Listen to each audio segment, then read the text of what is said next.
श्री कृष्णा श्री कृष्णा श्री कृष्णा श्री कृष्णा। गुरुर्ब्रह्मा गुरुर्विष्णु गुरुर्देवो महेश्वरः गुरु साक्षात् परं ब्रह्म तस्मै श्री गुरवे नमः। तस्मै श्री गुरवे नमः। तत्व के प्रतिपादन में जब यमराज पहुंच गए तो उन्होंने अपने अनुभूतियों का विश्लेषण करना शुरू कर दिया कि जब नचिकेत कहता है जो आपका अनुभव है वो मुझे बताइए, तो हमारा अनुभव क्या है? न जायते न म्रियते न वर्धते। ना तो कभी हमको अपने जन्म का अनुभव है, ना तो बदलाव का, ना तो अपने मरने का या अभाव का। तो इसी अनुभव का अनुवाद ही ये मंत्र है। न जायते म्रियते विपश्चिन्नायं कुतश्चिन्न बभूव कश्चित्। और जो जिसका जन्म नहीं होता उसका कारण नहीं होता। कारण क्या है कि किसी वस्तु की अनुपलब्धि अभाव को तोड़ करके उसको भाव में लाना। जैसे एक बालक है, उस बालक का जन्म नहीं हुआ और फिर पैदा हो गया। पैदा होने के बाद फिर ये किसका लड़का है? क्योंकि उसका प्रारंभ है, बिगिनिंग है। तो जिसकी बिगिनिंग होती है, जिसका प्रारंभ होता है, उसी का कारण होता है। और जिसका प्रारंभ ही नहीं हुआ तो कारण का सवाल ही नहीं। इसीलिए अजो नित्य शाश्वतोयम पुराणः, यह अज है जिसका जन्म नहीं हुआ, नित्य हमेशा ऐसा ही है, शाश्वतः इसमें कोई परिवर्तन नहीं आते, और पुराणः पूरा होते हुए भी इस पर काल का प्रभाव नहीं, वो अपना स्वरूप है। इसको यदि हमने नहीं पहचाना तो हंता चेत मन्यते हंतुम हतश्चेत मन्यते हतम उभौ तौ न विजानीतः नायं हन्ति न हन्यते। यदि एक ने सोचा कि मैं किसको मार दूंगा तो वो गलत है, दूसरे ने सोचा कि मैं मारा गया तो वो भी गलत है। दोनों को मालूम नहीं है कि यह जो तत्व है इसका ना तो जन्म है ना नाश है। यहाँ तक हमने कल देखा था। अब अगला जो मंत्र है 20वां मंत्र, ये बहुत ही सुंदर मंत्र है। अणोरणीयान महतो महीयान आत्मास्य जंतोर्निहितो गुहायां तमक्रतुः पश्यति वीतशोको धातु प्रसादान महिमानमात्मनः। अणोहो अणीयान, ये सूक्ष्म से भी सूक्ष्म है, और महतो महीयान, और जो सबसे बड़ा है उससे भी बड़ा है। और आत्मा अस्य जंतो हो निहितो गुहायाम, और यह जो आत्मा तत्व जो अत्यंत सूक्ष्म भी है और बहुत बड़ा भी है, वो कहाँ है? जंतो हो, जीव के हृदय में ही उपलब्ध है। देखो, ऐसी कौन सी वस्तु हो सकती है कि जो अत्यंत सूक्ष्म भी है और सबसे बड़ी भी है? तो एक ही उदाहरण हम सोच सकते हैं, और वो है आकाश। आकाश इतना सूक्ष्म है कि सुई के आँख में भी चला जाता है, और इतना बड़ा है कि इसमें अनेक सौर मंडल भी रह सकते हैं। इसीलिए आत्म तत्व की पहचान करने के लिए आकाश का उदाहरण दिया जाता है। आकाश तुल्य गगनोपमोहम। तो अणोहो अणीयान महतो महीयान आत्मा अस्य जंतो हो गुहायाम निहितः। हमारे ही हृदय में उस आत्म तत्व को पहचानना है। और कौन पहचान सकता है? तम अक्रतुः पश्यति।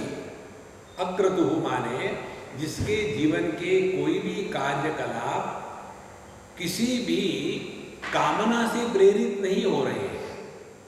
अक्रतुः माने निष्काम, जिसका जीवन निष्काम रहा है।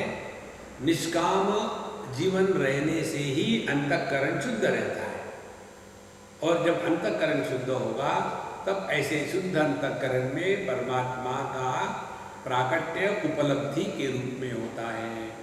तम अक्रतुः पश्यति, और वीत शोकः, और जो दुखी नहीं है वही उसको देख सकते हैं। देखो कई बार हम लोगों के दिमाग में यही आता है कि आध्यात्मिक साधना माने भगवान के सामने जाना और रोते रहना, हे भगवान मेरे दर्शन दो। रोने धोने से कुछ नहीं होता। वीत शोकः, और ये कैसे संभव है? धातु प्रसादान महिमानमात्मनः, धातु के प्रसाद से। धातु किसको कहते हैं? जिसके द्वारा धारण किया जाता है उसको धातु कहते हैं। सुवर्ण, ये आभूषणों का धातु सुवर्ण है। इसी प्रकार से हमारा जीवन किसके द्वारा धारण किया गया है? इंद्रिय मन बुद्धि। यदि इंद्रिय मन बुद्धि फंक्शनल ना हो तो जीवन संभव नहीं है। तो धातु प्रसादात का तात्पर्य है जो अपने इंद्रियों का गुलाम नहीं है, जो अपने मन के द्वारा बंधा गया नहीं है, और जो अपने बुद्धि में फंसा हुआ नहीं है, ऐसे ही व्यक्ति को इस तत्व का अनुभव हो सकता है। देखो, हम सबके जीवन में एक अत्यंत कठिन बात है, और वो ये है कि हम तत्व को अन्य के रूप में पहचानना चाहते, ये असंभव है। देखो ये जो लाइट है बल्ब का, इससे हम दुनिया देख सकते हैं। तो इसी लाइट से बिजली देख के दिखाओ कैसे दिखती है बिजली। बिजली का रंग क्या है, रूप क्या है, वजन कितना है, साइज क्या है, गंध क्या है। इसीलिए जब तक के हमारे ज्ञान में यह ऑब्जेक्टिविटी, अनात्म भाव का प्राधान्य रहेगा, तब तक हम परमात्मा का दर्शन अपने से अन्य के रूप में ही कहेंगे। और फिर वो अन्य के रूप में होता है या तो इमोशनली, फिर हमारा ही मन कल्पना करता रहेगा मुझे भगवान कृष्ण के दर्शन हो गए और बड़ा आनंद आया, लेकिन पता नहीं उसके बाद उन्होंने फिर क्यों नहीं दर्शन दिए।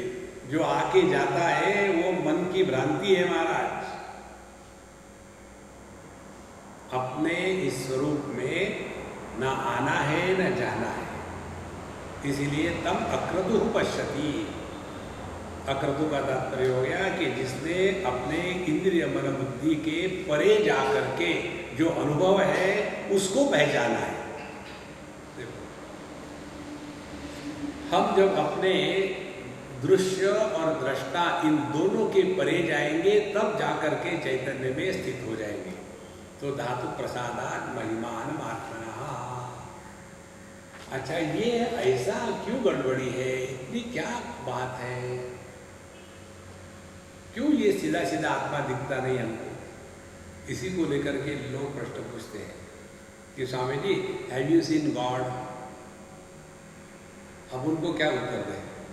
हाँ भी कह दो, ना भी कह दो, दोनों उत्तर ठीक है, दोनों उत्तर गलत है। इसीलिए आसीनो दूरम मृगति शयानो याति सर्वतः कस्तम मदा मदम देवम मदन्यो ज्ञातुमर्हति। और यह जो परमात्मा तत्व है ये बड़ा विचित्र है। कैसे विचित्र है? आसीनो दूरम प्रजति, एक ही जगह बैठ करके सब जगह घूम रहा है। आसीनो दूरम प्रजति। और शयानो याति सर्वदा, और शयानहा माने उसने अपने आप को सुला दिया है, सो गया है, माने इंद्रियों का व्यापार जहाँ बंद हो गया है। याति सर्वतः, और वो सब में वही है। देखो दो बातें हैं, एक है विशेषता और एक है निर्विशेषता। मन आंखों से प्रकट होता है दृष्टि के रूप में, तो दृष्टि विशेषता हो गई, और मन निर्विशेष है क्योंकि वही मन कानों से जब बाहर आता है तब उसको हम कहेंगे श्रवण शक्ति। तो जो विशेष और निर्विशेष इन दोनों के परे है, माने निर्विशेष होते हुए भी उपाधि के कारण जिसमें विशेषता आ जाती है, जैसे आदमी निर्विशेष है, फिर उसमें विशेषता जोड़ी जाती है कि ये डॉक्टर है, विशेषता जुड़ गई। तो डॉक्टर है का मतलब थोड़ी कि आदमी नहीं है, आदमी तो है ही, फिर डॉक्टर है। फिर ये पति है, तो पति का मतलब थोड़ी कि आदमी नहीं है, नहीं आदमी भी है, लेकिन पत्नी की उपाधि का बोझा ढो रहे हैं, इसीलिए कहते हैं ये पति है। तो एक ही व्यक्ति में अब दो बातें हो गई, निर्विशेष और सविशेष। जब सविशेष कहेंगे तब उसमें गति इत्यादि है। जैसे हमको पूछा, भाई स्वामी जी आप यहाँ कैसे आए? कार में बैठ के आए। बैठ के कैसे आदमी जा सकता है?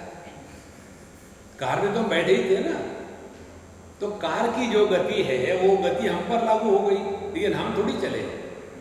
इसी प्रकार से उपाधि के माध्यम से जब प्रकट होता है तब उसमें गति या गति का अभाव ये कहा जा सकता है, लेकिन अपने में वो कहीं भी जाना आना नहीं है।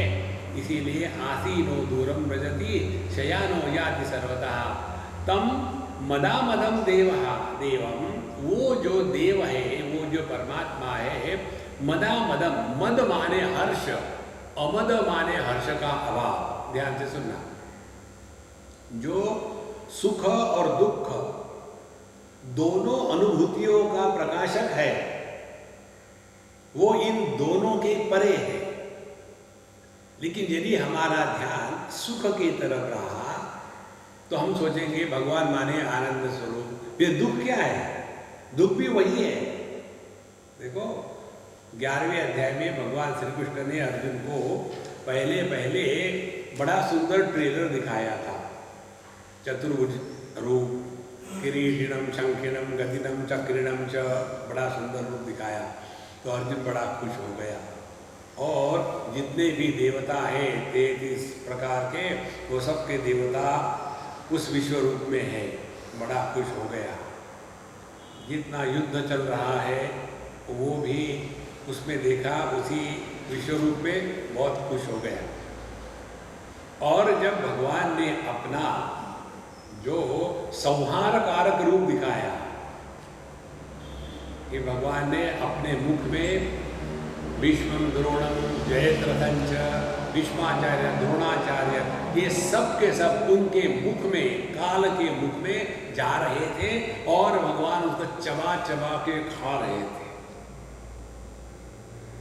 दांतों के बीच में जैसे मांस अटकता है, वैसे उस भगवान के विश्व रूप के दांतों के बीच में ये किसी की टांग अड़की है, किसी की गर्दन अड़की है, और वो अपनी जिह्वा डाल करके खींच के चबा रहे।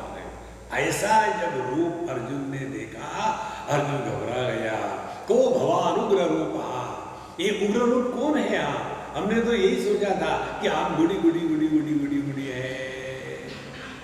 देखो महाराज, परमात्मा ये दोनों के परे है। सुख और दुख, अच्छा और बुरा, अपना और पराया, जब तक के ये बात दिमाग में नहीं बैठेगी तब तक के हमारा भगवान के बारे में एक ऐसा ही संकल्प होगा, भगवान माने गुड़ी गुड़ी है, सबसे प्रेम करते हैं, किसी को कष्ट नहीं देते। तो मारने वाला कौन है? भूत है, वो ही मारते हैं। देखो महाराज, इसीलिए कस्तम मदा मदम देवम मद अन्यहा ज्ञातुमर्हति। तो इस परमात्मा तत्व को मेरे से अन्य कौन जान सकता है? ध्यान से सुनना, मेरे से अन्य कौन जान सकने का तात्पर्य क्या है? कि जिसने स्वयं इस स्थिति में निष्ठा प्राप्त कर ली है, जो निष्काम है, जिसका धातु प्रसाद हो गया है, जिसका अंतःकरण शुद्ध है, जो इंद्रियों का गुलाम नहीं है, वही इस तत्व को आत्म रूप से पहचान सकता है, अन्यथा नहीं। देखो महाराज, इसीलिए द्वैत में रहने वाले भगवान की पूजा पूजी करेंगे, घंटी बजाएंगे, रोज का नियम चलेगा। वो जब ये बात सुन लेते हैं ना तो काम जाते हैं। एक स्वामी जी थे, बहुत पुरानी बात है, 30 साल पहले की होगी। वो आए, बोले स्वामी जी हमको पढ़ना है आपसे वेदांत। हमने कहा आ जाओ पढ़ो। हमने कहा लेकिन जब पढ़ोगे ना तो अपने सब चीज़ों को बाहर रख देना। नहीं, हम तो कुछ बाकी कुछ नहीं, हम तो अपना भगवान कृष्ण की पूजा करते वही ले आएंगे। हमने कहा वही तुमको परेशान करेगा। फिर भी ले आए। और उसके पश्चात केनोपनिषद का प्रसंग चल रहा है। यन मनसा न मनुते येन आहुर्मनोमतं तदेव ब्रह्मत्वं विद्धि नेदम यदिदम उपासते। ये जो तुम घंटी बजा बजा करके कहते हो ना, वो परमात्मा नहीं है महाराज। परमात्मा तुम स्वयं हो, पहचानो। कृष्णा कृष्णा कृष्णा कृष्णा। महाराज जी को कुछ आता नहीं, उनको क्षमा कर देना। तो इसके लिए बहुत हिम्मत चाहिए। हमने अपने जीवन में इतनी गलत धारणाओं को ढो रखा है, और जब तक कि ये गलत धारणाओं का त्याग नहीं करेंगे तब तक कि हम आध्यात्मिक जीवन जी रहे हैं दिल बहलाने के लिए। गालिब ख्याल अच्छा है, कुछ नहीं होने वाला। हमारी पहली धारणा देह की है। यदि देह की धारणा को हमने समझ लिया कि देह की धारणा होने के बाद ही ये सब दुनिया खड़ी हो जाती है, और इसी दुनिया में अपनी भगवान की मूर्तियां, मंदिर, घंटी, पूजा, पोथी, पुस्तक सब उसी में आ जाता है। देखो, जहां देहात्म भाव खत्म हो गया, ये सब दुनिया खत्म हो जाती है। उसके बाद ऐसे साधु संत कैसे जीते हैं, योग रतो वा भोग रतो वा, उनको ना उद्धव से लेना है ना माधव को देना है। देखो, कस्तम मदा मदम देवम मदन्यहा ज्ञातुम अर्हति। इस तत्व को पहचानने के लिए ऐसा जो छुई हुई ब्रांड होते हैं ना, उनको नहीं ये तत्व प्राप्त हो सकता। जब उस महात्मा ने सुना ये, तो लेक्चर होने के बाद मेरे पास आए, अरे महाराज जी माफ़ करना, मैं नहीं पढ़ना चाहता वेदांत, मैं चला जाऊंगा ऋषिकेश, वहाँ मेरी एक कुटिया है और उस कुटिया में एक छोटा सा मंदिर है, वहाँ बैठ कर के मैं घंटी बजाऊंगा, भगवान का नाम लूँगा, मेरे लिए उतना पर्याप्त।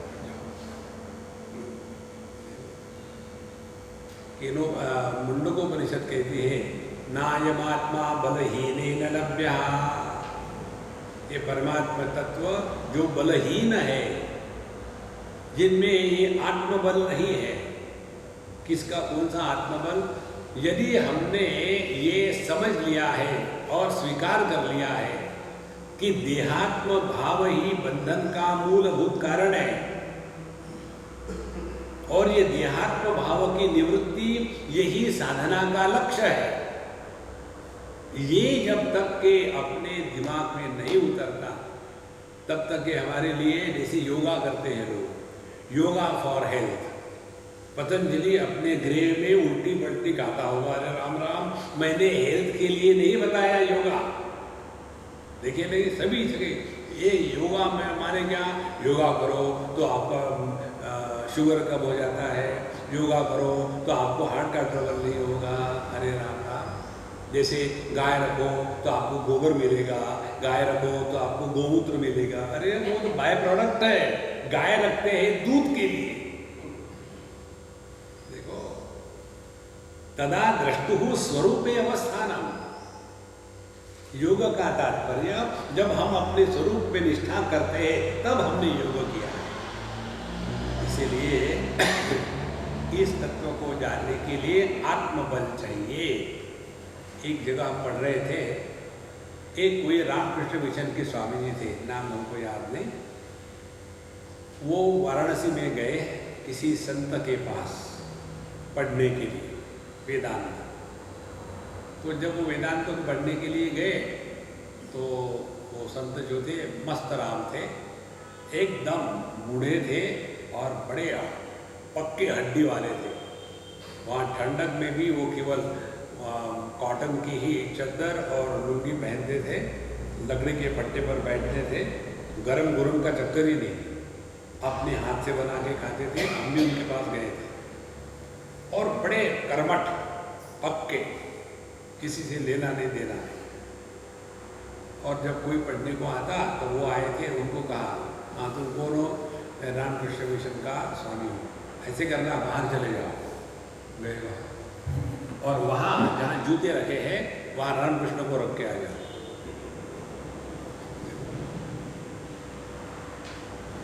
और वो महात्मा जो सन्यासी सिंसियर थे वो गए बाहर और कहीं फिर आने बोले मैंने रामकृष्ण परमहंस वहाँ रख दिया है। हाँ अब सुनो, आदमी कहीं भी फंस सकता है महाराज। हम आपको एक उदाहरण देते दूसरा।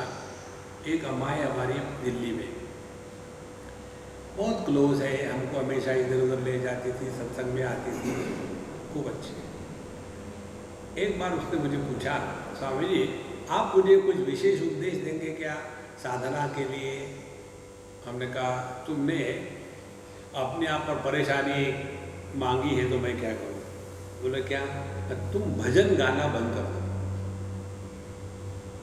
उसकी आवाज़ बड़ी अच्छी थी, भजन गाना बंद कर। बोले क्यों? बोले तू पूछे क्यों, गाओ फिर।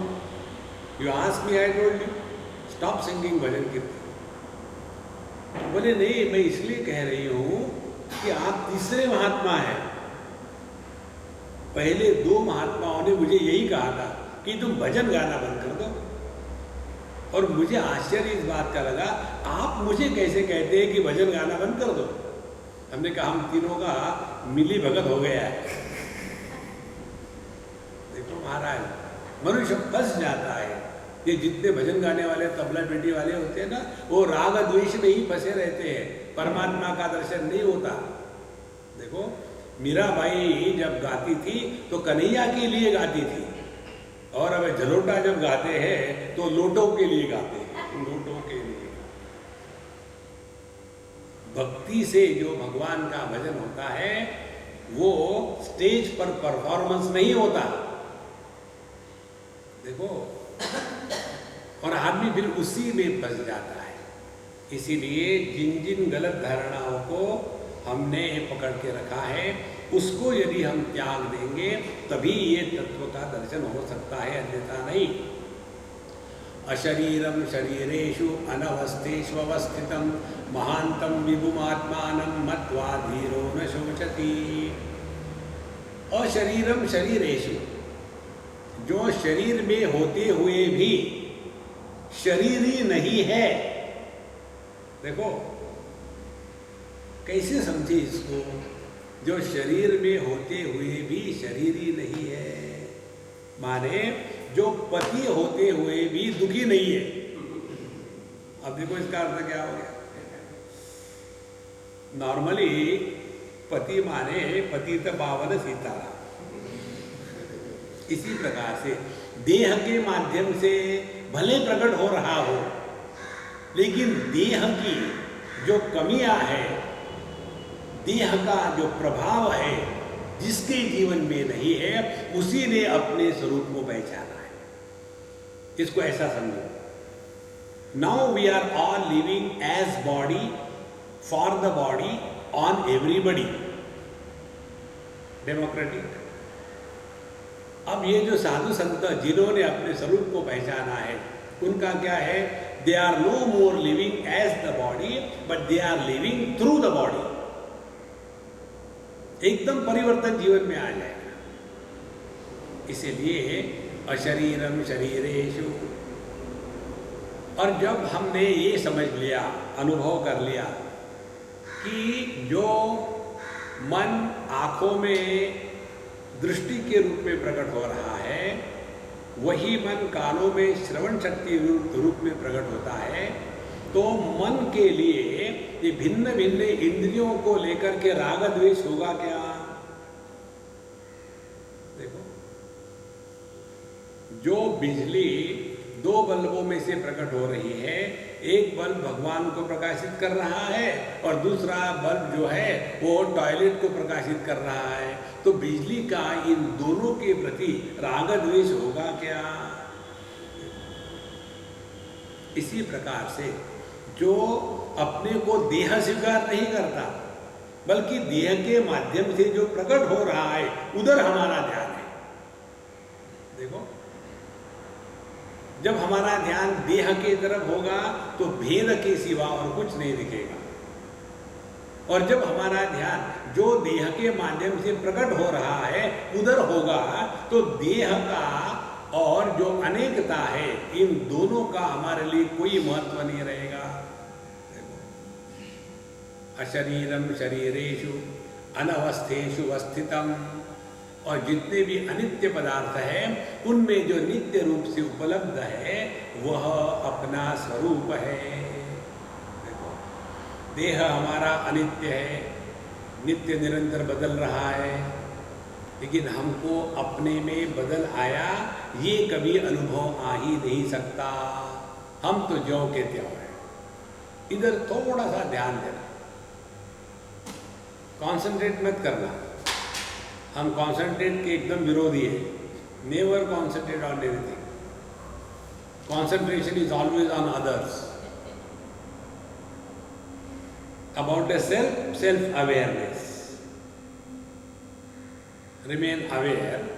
अब देखो इस दोनों का फर्क देखो क्या है, कॉन्सेंट्रेशन अवेयरनेस का। हमारे पीछे भगवान दत्तात्रेय है, उसके उस चित्र पर आप कॉन्सेंट्रेट करो। अब आपका अनुभव क्या है कि आप अपने से दूर चले गए हो। अब आप इस बारे में अवेयर रहो, सावधान रहो कि ये चित्र दिख रहा है लेकिन हम ज्यों के त्यों हैं। चित्र हो या ना हो अपने को कोई फर्क नहीं पड़ता। आंखें बंद करो या आंखें खोलो, अपने होने में कोई फर्क नहीं पड़ता। इस सावधानी में जब हम रहते हैं तब समझ में आता है अनवस्थेषु अवस्थितम। इस जगत में जो नित्य परिवर्तनशील वस्तुएं हैं उनमें जो नित्य तत्व है, जो चेतन सत्ता है, वो अपना स्वरूप है। इसीलिए भगवान शंकराचार्य लिखते अशरीर न शरीरम स्वेन रूपेण आकाशकल्प आत्मा तम अशरीरम शरीरेषु देव पितृ मनुष्यादि शरीरेषु अनवस्थितेषु स्थितिरहितेषु अवस्थित नित्यम अविकृतम इति एतत्। तो जितने देह है अनेक प्रकार के वो परिवर्तनशील है, लेकिन उसमें जो प्रकट हो रहा है उसमें कोई परिवर्तनशील नहीं है। ऐसे महानतम विभुमात्मानं मत्वा, तो ऐसा जो आत्मा है वो सब में एक है। हर एक बॉडी में एक एक आत्मा नहीं है। देखो महाराज, ये जितने भी कर्मकांडी होते हैं, भगत लोग होते हैं, योगी होते हैं, ये सभी के सभी ये हर बॉडी में एक एक आत्मा है, इसी को लेकर के अपनी दुकान चलाते हैं। पापो हम पाप कर्मा हम, यहाँ दक्षिणा दो नहीं तो आपका सत्यानाश हो जाएगा। कितनी दक्षिणा दे, जितनी ज़्यादा दोगे उतना अच्छा, जितनी कम दोगे उतना ज़्यादा सत्यानाश हो जाएगा। इनवर्सली प्रोपोर्शनेट टू दक्षिणा। महाराज, ये चक्कर से अपने आप को बचाओ। तो महानतम, महानतम माने जिसमें सब कुछ है लेकिन जो किसी में नहीं है। आकाश में सब कुछ है लेकिन जो भी कुछ है आकाश में उसके द्वारा आकाश प्रभावित नहीं होता।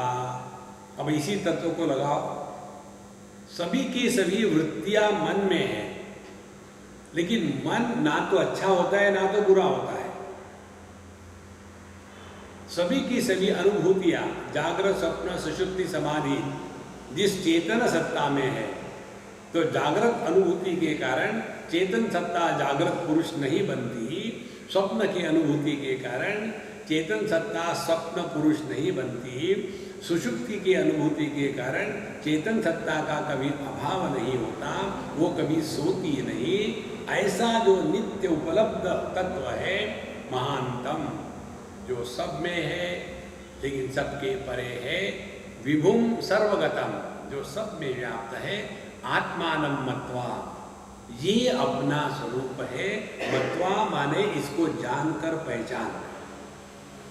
इसको पहचानने से क्या होगा धीरो न शोचति, फिर धीर पुरुष कभी दुखी नहीं होता। देखो घुमा फिरा के कहाँ आ गए, मौज में रहो, चाहे कुछ भी साधना करो, कर्म करो, योग करो, भक्ति करो, ज्ञान करो, सबका निचोड़ यही है, बी हैप्पी। केवल शब्द मात्र नहीं, जब हम इस प्रकार से नित्य निरंतर प्रसन्न रहते हैं, खुश रहते हैं, उसका प्रभाव क्या होगा? जो व्यक्ति खुश है वो कभी किसी का नुकसान या किसी को कष्ट नहीं देगा। देखो हम लोग अपने बच्चों पर पूरा आग उखाड़ते हैं, क्यों? मानता नहीं, अब मैं बड़ी खुश हूं लेकिन लगा दो, उसके सिवा ठिकाना पर, ये नहीं है, हम अपने आप को धोखा दे रहे हैं। देखो महाराज, एक जगह की बात है, कहीं नॉर्थ इंडिया में एक माँ मुझे बड़ी सीरियस होकर के पूछा, मैं जी मेरा जो लड़का है ना बिल्कुल पढ़ाई नहीं करता। कल भी एक अम्मा कह रही थी मुझे बिल्कुल पढ़ाई नहीं करता। मैं ठीक है, मैं कर लूँगा। कौन सी क्लास में है? KG2। मैंने उसको पूछा तुम पढ़ी लिखी हो गया? बोले हाँ। 7वीं क्लास में जब तुम थी तो सेकंड जो टेस्ट थी, उस टेस्ट में फिजिक्स में तुमको कितने मार्क्स आए थे बताओ? बिल्कुल नहीं याद। मालूम क्यों नहीं याद? क्योंकि वो अनावश्यक है। इसी प्रकार से अब ये छोटा सा बच्चा है, एक वो इस उम्र में नहीं गड़बड़ी करेगा तो क्या बुढ़ापे में करेगा? अच्छा इस उम्र में गड़बड़ी करता है। जितनी गड़बड़ी की जो ये है ना भावना, उसमें ये इसी समय निकल जाएगी, बड़ा होके शरीफ बनेगा। अभी शरीफ रहेगा तो बड़ा होके गड़बड़ी करेगा, फिर मुश्किल होगी। देखो इस चक्कर में अपने आप को मत बताओ भैया। आध्यात्म का तात्पर्य दूसरे को सुधारना नहीं, प्रेम से सब कुछ हो सकता है, बिल्कुल सहज संभव। महानतम विभुमात्मानं मत्वा धीरो न शोचति। अच्छी बात है। अब मैं जाकर के खूब प्रवचन सुनूंगा, खूब प्रवचन करूंगा और लोगों को बताऊंगा आत्मा क्या है। तो तुरंत यमराज ने कहा नायम आत्मा प्रवचनेन लभ्यः न मेधया न बहुना श्रुतेन यमैवेश वृणुते तेन लभ्यः तस्यैष आत्मा विवृणुते तनुं स्वाम्। अयम आत्मा प्रवचनेन गिवेन न लभ्यः। प्रवचन देने से आत्म तत्व का दर्शन नहीं होता। नायम आत्मा प्रवचनेन लिसनेन लभ्यः। हमने कितने महात्माओं को सुन के रख दिया है। We are a challenge to every mahatma. हमको सिखा के दिखाओ। तो केवल प्रवचन सुनना या प्रवचन करना, इसका तत्व के साथ कोई भी संबंध नहीं है। नायमात्मा प्रवचनेन लभ्यः न मेधया। और बड़ी अच्छी मेधा है। मेधा माने शास्त्रों के मंत्रों को स्मरण रखने की क्षमता को मेधा कहते हैं। भगवद गीता का कोटेशन हो रहा है और ब्रह्मसूत्र का कोटेशन हो रहा है, पंचदशी का हो रहा है, भागवत का हो रहा है। बड़ी मेधा शक्ति है, उससे कुछ नहीं होने वाला। उससे आदमी दुखी होता है। हम अपनी बात बताते हैं, बहुत पुरानी बात है। एक बार हम ऐसे ही प्रवचन कर रहे थे, नए नए थे प्रोफेशन में, नाटक ज़्यादा होते थे, होता कुछ नहीं था। तो एक बार हम कुछ बोल रहे थे और एक किसी कोटेशन हमको देना था और वो कोटेशन हमको पूरा आ ही नहीं रहा था। हम इतने दुखी हो गए प्रवचन होने के बाद। जब गए घर जाने के बाद पहले वो कोटेशन ढूंढ के निकाला, उसको 10 बार 20 बार लिखा, याद किया, कैसे नहीं याद। वो सब करने के बाद मुझे समझ में आया इस मंत्र का न मेधया। देखो महाराज कहाँ कहाँ मनुष्य फंस जाता है। न प्रवचनेन न मेधया न बहुना श्रुतेन। बहुत बार हमने कितने सालों से सत्संग कर रहे हैं। देखो हमको तो सबसे आनंद की बात आती है, हमारे स्वामी खंडान जी कहते थे, आजकल के ज़माने में कली युग में बैरागी महात्मा वो होते हैं जिनके पास बहुत सारे आश्रम होते हैं, और बड़े महात्मा वो होते हैं जिनके चेले बहुत होते हैं। अच्छे महात्मा वो होते हैं कि जिनके यहाँ तबला बेटी के साथ बहुत भीड़ भड़का होता है और छोटी छोटी गैया, छोटे छोटे बाल, ऐसा गाना नाचना चलता है, साक्षात वृंदावन प्रकट हो गया। देखो महाराज, इसका तत्व से कुछ लेना देना नहीं है। नायमात्मा प्रवचने न लभ्या न मेधया न बहुना श्रुतेन। फिर कैसे मिलता है? यमैवेश वृणुते तेन लभ्यः। जो इस तत्व को छोड़ करके अन्य किसी को भी नहीं चाहता। देखो रामकृष्ण परमहंस देवी के कितने जबरदस्त उपासक थे। देवी माँ काली माता उनसे बात करते थे, ये उनसे बात करते थे। लेकिन जब तोतापुरी महाराज, उनके गुरु महाराज आ गए तो काली माता ने कहा जाओ उनसे दीक्षा ले लो। पहले तो उन्होंने इनकार कर दिया, मैं तुमसे नहीं सीखना चाहता हूँ, जब तक मेरी काली माँ मुझे नहीं बोलती मैं नहीं सीखूंगा। तो पूछ के आओ, पूछने गए और उन्होंने कहा हाँ तुम जाकर से इनसे अद्वैत वेदांत का ज्ञान प्राप्त कर लो। फिर वो आए और जैसे ये बैठे तो उनके दिमाग में काली माता घूम रही है, निकलती ही नहीं। फिर उनके गुरु महाराज तोतापुरी महाराज ने एक कांच का टुकड़ा लिया और उसको काटा ऐसे, जहां से खून निकला। उसके पश्चात उनको अद्वैतानुभूति हुई। यमैवेश वृणुते, केवल इस तत्व को छोड़कर के अन्य किसी की भी चाह नहीं। सो यमैवेश वृणुते तेन लभ्यः। हम सबके जीवन में परेशानी किस बात की है कि हमारी भूख अभी तगड़ी नहीं है। जब भूख पक्की हो जाती है ना, तब खाने में स्वाद आता है। हम जब दिल्ली में थे तो अपना खाना बनाते थे। तो एक बार हमको किसी ने कहा स्वामी जी आपका खाना आप बनाते हो, हम आ जाए एक आध दिन खाने के लिए। मैंने एक ही दिन आना, रोज को रोज बता हमें। तो हमने पूछा आप कब खाना खाते हो? बोले हम 11 बजे खाते हैं। कहे ठीक है। 11 बजे आ गए और हम भूल गए वो खाना खाने के लिए। 11 बजे 12 बजे हमने कहा भाई अब तो मुझे भूख लगी है, मैं खाना बनाऊंगा। बोले स्वामी जी मैं तो खाने के लिए आया था, मैं कब से देख रहा हूँ, अभी खिलाएंगे बाद में खिलाएंगे। 11 बजे से बैठा हूँ, 1 बज गया, अभी बनाता हूँ 10 मिनट में। और हमने फटाफट खिचड़ी चढ़ा ली और तड़का दे करके बैठे खाने के लिए। अचार, पापड़, हरी मिर्च और खिचड़ी, बाकी कुछ नहीं। और जब वो खा रहे थे, स्वामी जी इतनी बढ़िया खिचड़ी मैंने जिंदगी में कभी नहीं खाई। हमने कहा इसका कारण खिचड़ी नहीं, इसका कारण तुम्हारी भूख। जब आदमी को भूख लगती है तो स्वाद आता है।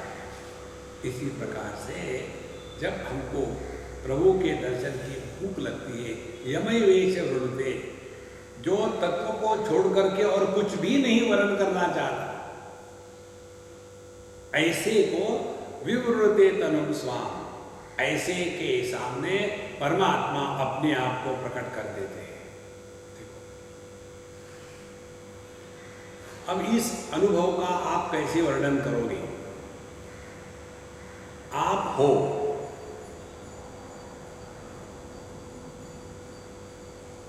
तो अपने होने का वर्णन आप कौन से शब्दों में करोगे?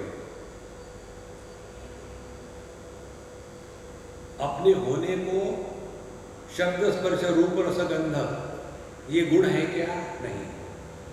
अपना होना ये कोई इमोशन है क्या? आहा आहा मजा आ गया? नहीं। अपना होना कोई कंसेप्ट है क्या? तो जो अपना होना है उसको छोड़ करके अन्य किसी को न चाहना। हम अन्य किसी को क्यों चाहते हैं? क्योंकि अपने होने को इंद्रिय मन बुद्धि के माध्यम से ग्रहण करना चाहते हैं। जहां हमने इंद्रिय मन बुद्धि के चक्कर में पड़े तो अपने से दूर चले गए। जैसे समझो कोई आदमी खिड़की के पास खड़ा है और उसको पूछो भाई तुम खिड़की के पास क्यों खड़े हो? नहीं, मैं कमरे के अंदर देख रहा हूँ। आदमी जब खिड़की के पास खड़ा रहता है तो बाहर देखता है, अंदर नहीं देखता। इसी प्रकार से हम अपने देह के खिड़कियों में, इंद्रियों में आके बैठेंगे तो हमेशा बहिर्मुखी ही होंगे, अंदर नहीं देखेंगे। इसीलिए आवृत्त चक्षु अमृतत्व विच्छन। तो जब तक के हम इस तत्व को छोड़ के अन्य किसी की चाह नहीं करते, तब तक के यह तत्व हमारे सामने प्रकट नहीं होता। ना विरतो दुश्चरितात्, ना शांतो ना समाहितः, ना शांत मानसो वापि प्रज्ञानेनैनमाप्नुयात्। यहाँ एक चेतावनी देते हैं, ना विरतो दुश्चरितात्, जो पाप कर्मों से निवृत्त नहीं हुआ है। पाप कर्म किसको कहते हैं? उसके भिन्न भिन्न स्तर है पाप कर्म के। पहला पाप कर्म, किसी को जीना मुश्किल कर देना, किसी को दुख देना और किसी के जीवन की हानि करना, माने सच्चिदानंद का तिरस्कार करना, ये पहले दर्जे का पाप है।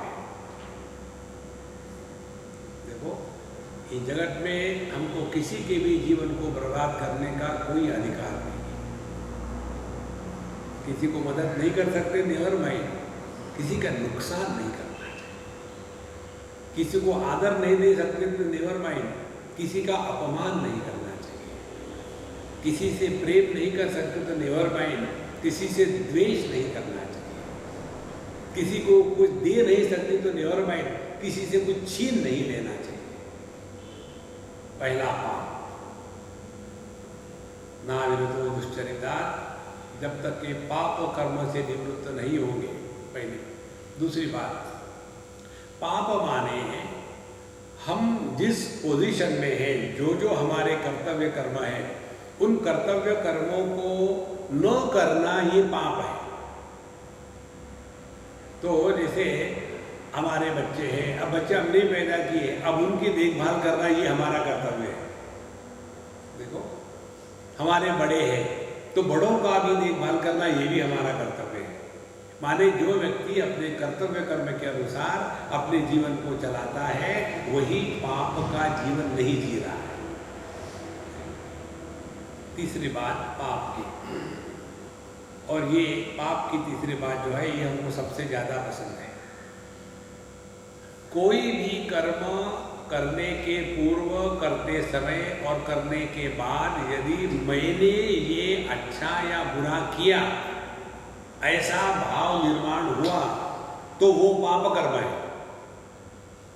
जिस कर्म में कर्ता का जन्म होता है वह पाप कर्म है। पुण्य भी पाप ही है, क्योंकि जैसे पाप का फल मिलता है वैसे पुण्य का भी फल मिलता है। चाहे हमको लोहे की चेन से बांधा हो या सोने की चेन से बांधा हो, दोनों तो है चेन ही। देखो, इसीलिए जिस कर्म में कर्ता का जन्म नहीं होता वो हम पाप से मुक्त हो गए। अब वाल्मीकि महर्षि की परिभाषा सुनो। वाल्मीकि महर्षि कहते हैं, हम हैं सच्चिदानंद, लेकिन हमने अपने आप को देह मान के रखा है। अन्यथा सत्यमात्मानम अन्यथा प्रतिपद्यते, किम तेना न कृतम पापम। ऐसे व्यक्ति ने क्या चोरी नहीं करी? कैसी चोरी करी? देह किसी और ने बनाया, हमको रहने के लिए दिया, और हम कहते देह मेरा है। ये तो खुल्लम खुल्ला चोरी हो गई है महाराज। तो जो चोरी करता है उसको जेल के सिवा क्या मिलेगा? और इसीलिए हम ये संसार के बंधन में पड़ते हैं। जहाँ देहात्म भाव का त्याग हो गया, वही हम पाप से निवृत्त हो गए। ना विरतो दुश्चरिता ना शांतो ना समाहिता, और जिनकी इंद्रियां शांत नहीं हो गई है, हमेशा बहिर्मुखी होकर के भोग की प्रवृत्ति बनी रहती है, और ना समाहिता, और जिसका चित्त समाहित नहीं है, जिसका चित्त सहज रूप से शांत और अपने में नहीं रहता, ऐसे व्यक्ति को परमात्मा का दर्शन नहीं हो सकता। ना विरतो दुश्चरिता ना शांतो ना समाहिता ना शांत मानसो वापी, और जो अशांत मानस है, जिसका मन हमेशा विक्षेपित रहता है अनेक प्रकार से, इसको प्रज्ञानेन ये न आपनुयात्, केवल यह पुस्तकों को पढ़ करके सत्संग करके ये ज्ञान प्राप्त नहीं होता महाराज। देखो कितनी महत्व की बात है। इसी को लेकर के हम जो कहते हैं आपको ना, गुरु शिष्य के रिश्ते में शिष्य श्रेष्ठ होता है। गुरु तो बता देगा, लेकिन जब तक के शिष्य उसको अपने जीवन में उतारने के लिए प्रयत्न नहीं करेगा, गुरु महाराज कुछ नहीं कर सकते। तो गुरु शिष्य के रिश्ते में शिष्य की श्रेष्ठता है। जो अपनी गलत धारणाओं को छोड़ने को तैयार है, ये उसका ग्रेटनेस है। देखो, जो अपने आप को बदलने को तैयार है, वो उसका ग्रेटनेस है। जो जगत से अपने आप को उपरत करके वैराग्य का वर्ण करना चाहता है, वो उसका ग्रेटनेस है। गुरु महाराज का क्या ग्रेटनेस है? इसीलिए यहाँ बता दे स्पष्ट रूप से, जब तक कि हम अपने आप को ठीक ना करें, तब तक के केवल पढ़ने लिखने से कुछ नहीं होता। ध्यान से सुनना। अच्छा डॉक्टर होने के लिए अच्छा इंसान होना जरूरी नहीं है। अच्छा बिजनेसमैन होने के लिए अच्छा इंसान होना जरूरी नहीं है।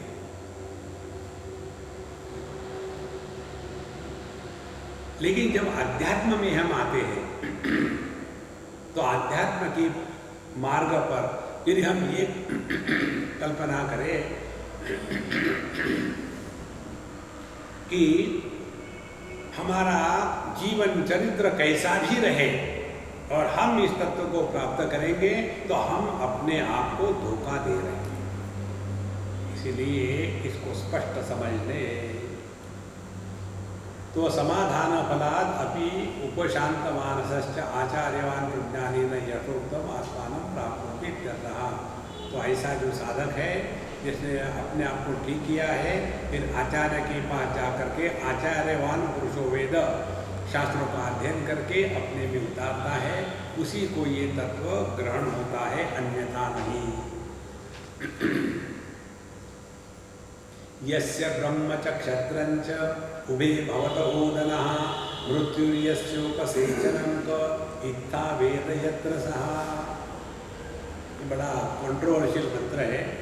इसका सरल ट्रांसलेशन ऐसा होगा, जिस आत्मा के यस्य ब्रह्म क्षत्रं च, ब्राह्मण और क्षत्रिय ये मानो चावल के जैसे खाने की वस्तु है, और मृत्यु जिसको चावल के साथ खाने का संभार हो, ऐसे आत्मा को कौन पहचान सकता है?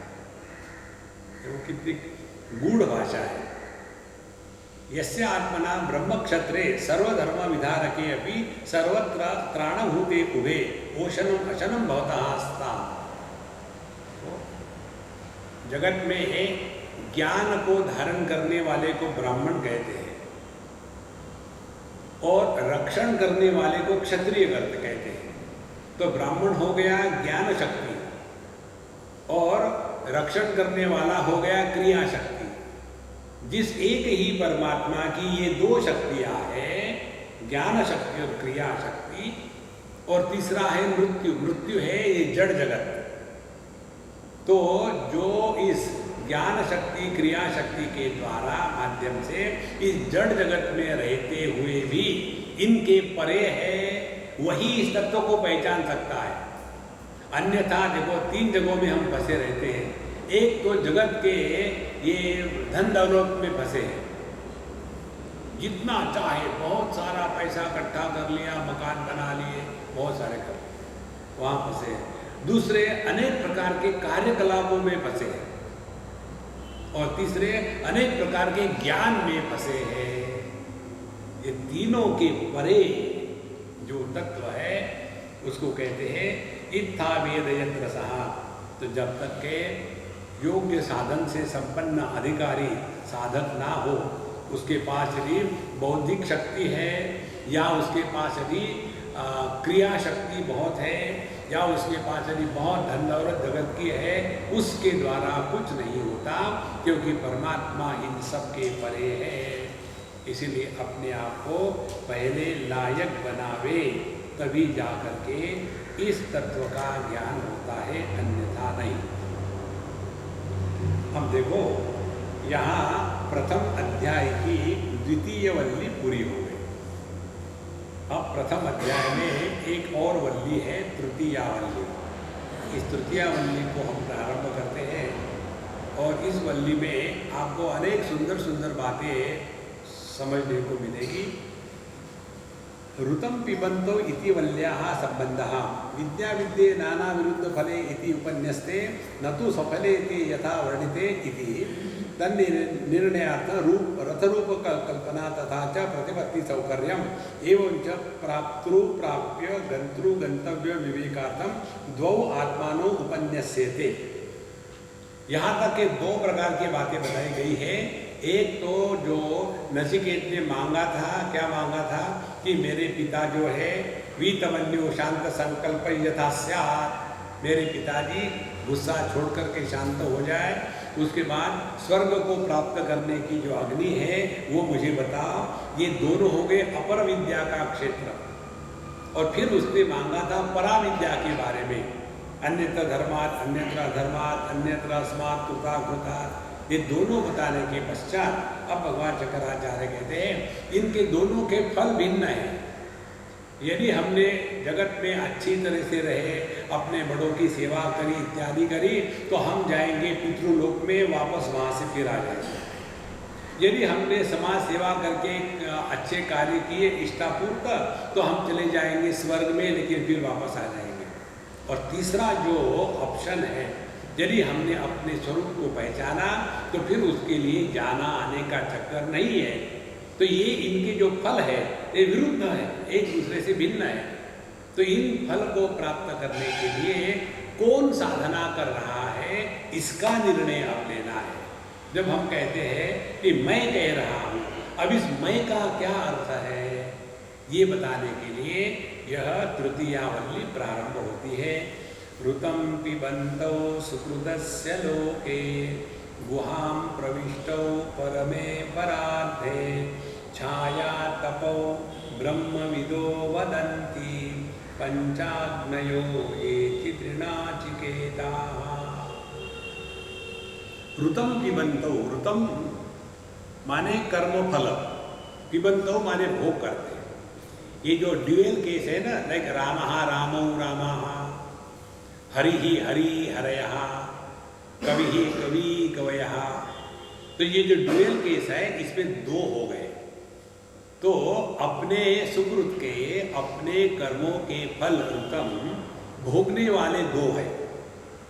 और कहाँ है, गुहाम प्रविष्टो परमे परार्धे, और वो अपने हृदय में रहते हैं दोनों के दोनों।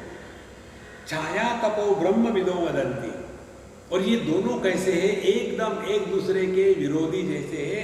एक तो छाया के जैसा है और एक प्रकाश के जैसा है। छाया तपो कौन कहते हैं, ब्रह्मविदो वदंती, जो ब्रह्म ज्ञान में निष्ठावान है वो कहते हैं। इसी प्रकार से जो कर्मकांड में फंसे हुए हैं पंचाग्नयः, और जो ये नचिकेत अग्नि का चयन करने वाले स्वर्ग की इच्छा से, ये सभी के सभी लोग यही कहते हैं कि हमारे हृदय में 2 बातें हैं। एक है प्रकाश के जैसा और दूसरा है छाया के जैसा। ध्यान से सुनना।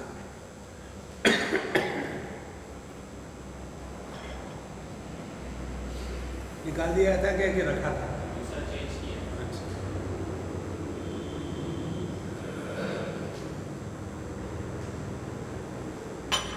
बाय द वे मैं वेजिटेरियन हूँ इसलिए। कल इसमें किसी ने आत्महत्या करी थी और मैं उसको पी लेता तो मेरी आत्महत्या हो जाती। हमको साधना के क्षेत्र में पहला लेसन यदि कोई समझना है तो ये है कि देही देह से भिन्न है। पहली स्टेप देखो, अब इसका चिंतन शुरू करो। आंखें नहीं देख रही है, आंखों के माध्यम से कोई तो भी देख रहा है। कई लोगों को आपने देखा होगा जब सोते हैं ना तो आंखें खुली रख के सोते हैं, तो उनके आंखों के सामने लेके जाओ 2 + 2 कितने हो गए? क्योंकि उन आंखों के पीछे कोई नहीं है। वो तो वैसा ही है जैसे दर्पण है, दर्पण के सामने खड़े हो जाओ तो कोई डिस्कशन होता है क्या? इसी प्रकार से हम देह में रहने वाले देही है, ये पहली स्टेप है। अब देखो, यदि कार को कुछ होता है तो हमको थोड़ी कुछ होता है, कार को कुछ हो गया।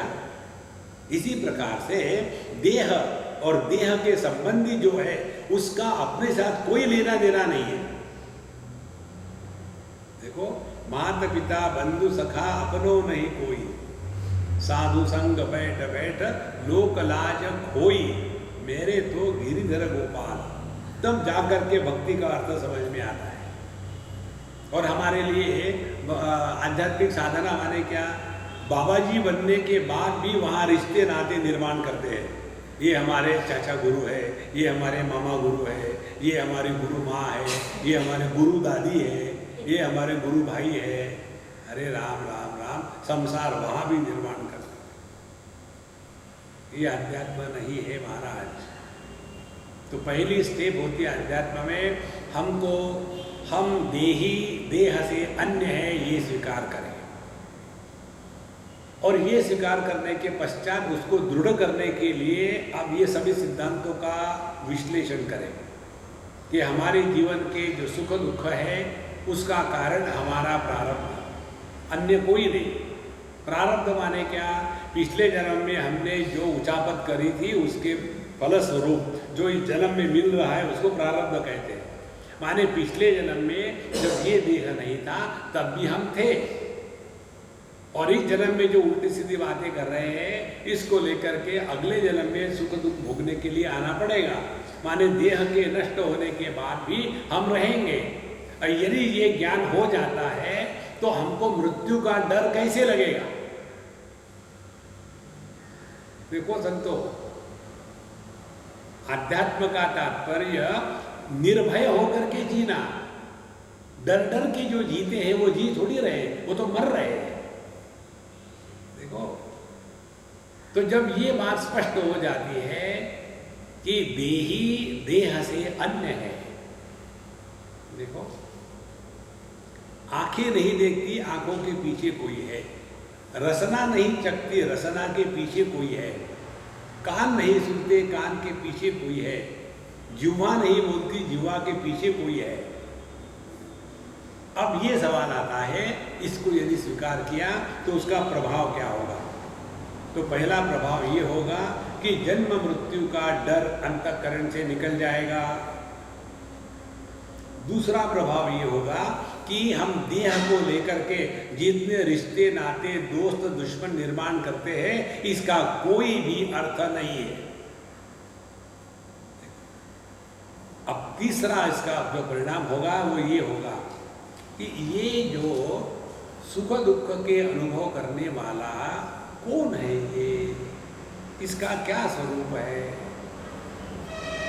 ये बताने के लिए बताते हैं कि परमे परार्धे गुहायाम, हमारे ही हृदय में ये दो है जो कर्मों के फल का उपभोग करते हैं।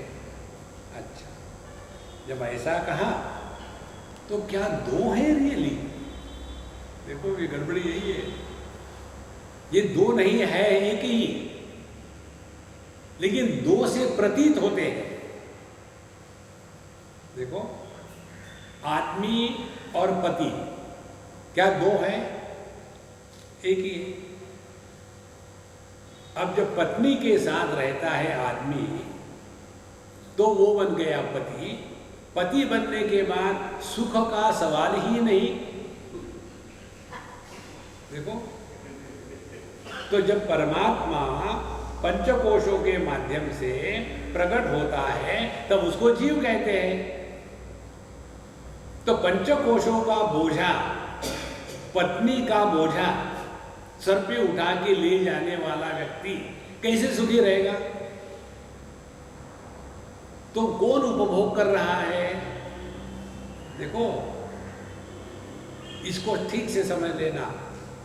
एक ही तत्व उपाधि के कारण अनेक सा प्रतीत होता है, लेकिन अनेक नहीं होता। जैसे एक ही आदमी तीन उपाधियों को धारण कर लिया। एक उपाधि के कारण वो पुत्र बन गया, दूसरे उपाधि के कारण वो पति बन गया, तीसरी उपाधि के कारण वो पिता बन गया। तो क्या ये एक आदमी तीन बन गया है? तो एक ही। और दुखी होने वाले कौन है? ये तीन। आदमी कभी दुखी होता नहीं और पिता, पुत्र और पति कभी सुखी होता नहीं। इसको पहचान लो संतो। यही बात है छाया तपो। छाया और प्रकाश, इस प्रकार से वो एकदम भिन्न प्रकार के हैं। एक तो वो है दुख को प्रकाशित करके उसके द्वारा प्रभावित नहीं होता, ये प्रकाश। और दूसरा दुख के साथ तादात्म्य करके दुखी होता है, यह छाया, यह जीव। आप ध्यान से सुनो। आपके जीवन में दुख आया और यदि दुख आने के पश्चात आपने दुखी होने से इनकार किया तो आप साक्षात परमात्मा हो। और आपके जीवन में दुख आया, उसके साथ तादात्म्य किया और दुखी बन गए तो आप जीवात्मा। अब इससे सिंपल क्या हो सकता है? यसेतु ईजानानाम अक्षरम ब्रह्म यत्परम अभयम तितीर्षतां पारम नाचिकेतम शकेमहि। तो जो यजन करने वाले हैं, जो यज्ञ इत्यादि करते हैं और स्वर्ग इत्यादि लोगों में जाते हैं, उनके लिए यह जो सिद्धांत है कि देही देह से अन्य है, ये जो सिद्धांत है ये सेतु के जैसा है, ये एक ब्रिज के जैसा है जो हमको इस जगत से अन्य जगत पे ले जाएगा, फिर वापस ले आएगा। और जिन्होंने इस देही को जीव नहीं ब्रह्म के रूप में पहचान लिया है, उसके लिए अभयम तितीर्षतां पारम, वो ये जन्म मृत्यु के भय से परे चले जाता है। अब देखो, हमको ये ऑप्शन दिया गया है, तुम्हारे जीवन में दुख आने के पश्चात तुम दुखी होना चाहते हो या नहीं? और हमने टिक मार किया हाँ जी, जी। और जीवन में दुख आया, दुखी होने से इनकार कर दिया परमात्मा। अब इससे सिंपल साधना क्या हो सकती है?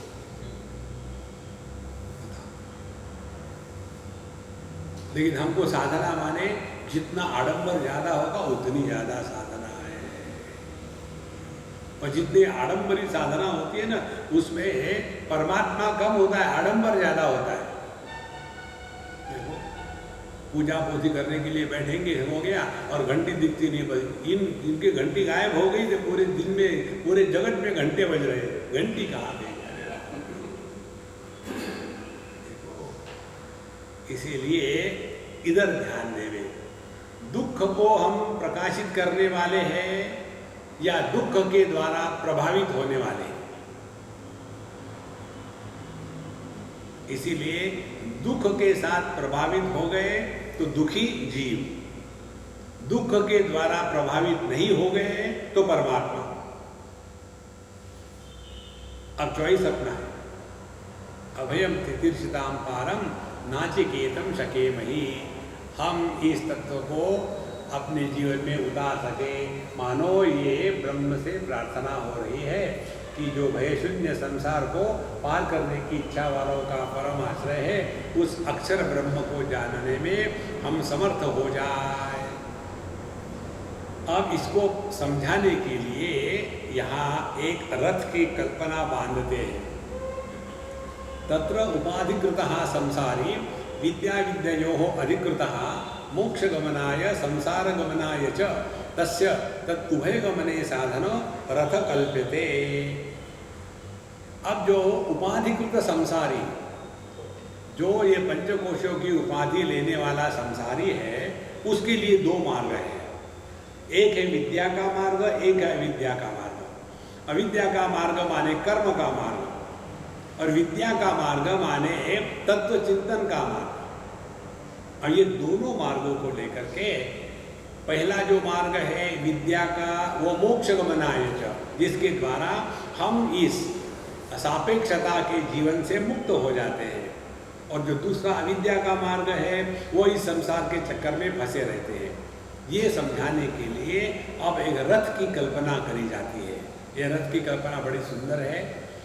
आत्मानं रथिनं विद्धि शरीरं रथमेव तु बुद्धिं तु सारथिं विद्धि मन प्रग्रहमेव च इंद्रियाणि हयानाहुः विषयांस्तेषु गोचरान् आत्मेन्द्रियमनोयुक्तं भोक्तेत्याहुर्मनीषिणः यस्त्वविज्ञानवान् भवति अयुक्तेन मनसा सदा तस्येन्द्रियाण्यवश्यानि दुष्टाश्वा इव सारथेः यस्तु विज्ञानवान् भवति युक्तेन मनसा सदा तस्येन्द्रियाणि वश्यानि सदश्वा इव सारथेः यस्त्वविज्ञानवान् भवति अमनस्का सदा अशुचिः न स तत्पदमाप्नोति संसारं चाधिगच्छति यस्तु विज्ञानवान् भवति समनस्कः शुचिः स तु तत्पदमाप्नोति यस्मात् भूयो न जायते। विज्ञानसारथिर्यस्तु मनः प्रग्रहवान् नरः स्वध्वनः पारमाप्नोति तद्विष्णोः परमं पदम्। ये 6-7 मंत्रों में उन्होंने इस रथ की कल्पना हमारे सामने रखी है, और इसी रथ की कल्पना को भगवद गीता के पृष्ठ पर छापते हैं। देखो, भगवद गीता का जो चित्र है ना रथ का, वो कल्पना कठोपनिषद की है। रथ में क्या होता है? एक तो रथ है, उसके बाद लगाम है, घोड़े है, रथी है, ड्राइवर है, रथ को चलने का रास्ता है, इतनी बातें होती हैं। और कहते पहले आत्मानं रथिनं विद्धि, जो इस देह में रह करके सुख दुख के अनुभव भोग रहा है वो रथी है। उसके बाद शरीरम रथमेव तु, ये जो शरीर है ये रथ है।